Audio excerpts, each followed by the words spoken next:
Hello बच्चों, और question is here according to Lamarckism long neck giraffe evolve because. देखिए, हम बात करें, लेमार्क ने एक स्टेटमेंट दिया था, use and disuse of organ. इन्होंने ये बताया था जो ऑर्गन हमारे पास में मैक्सिमम यूज होंगे वो हमारे डेवलप होते जाएंगे और आगे चल के इनहेरिटेटेड हो जाएंगे। और इसके रिस्पेक्ट में इन्होंने जिराफ का एग्जाम्पल दिया था।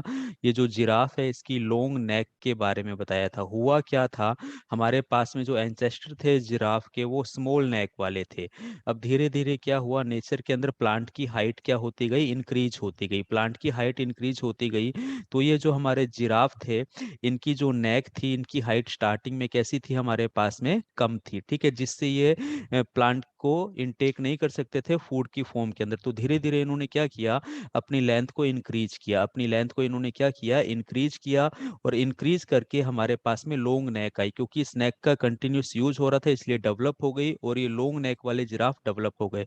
तो अल्टीमेटली जो लॉन्ग नेक वाले जिराफ है वो अपने एंचेस्टर से ही डेवलप हुए हैं, क्योंकि उनकी नेक वाइडली यूज हो रही थी। ठीक है, तो ये स्टेटमेंट इन्होंने दिया था। बेके करके हम ऑप्शन देखते हैं, nature selected only long neck ones. देखिए, नेचर ने लॉन्ग नेक को फ्यूचर में जाकर सेलेक्ट किया। ठीक है, लेकिन ये रीजन नहीं है कि लॉन्ग नेक वाले इस कारण से इवॉल्व हुए। ठीक है, women preferred only long neck ones, नहीं, ये भी हमारा ऑप्शन गलत जाता है। Short neck suddenly changes into long neck, नहीं, सडनली चेंजेस नहीं हुई, अकॉर्डिंग टू नेचर हुई, क्योंकि प्लांट की हाइट इंक्रीज होती गई। Of stretching of neck over many generation by short neck ones, ये मोस्ट अप्रोप्रिएट हमारा ऑप्शन जाता है। ऑप्शन डी यहाँ पर क्या है, बिल्कुल राइट आंसर है। Thank you.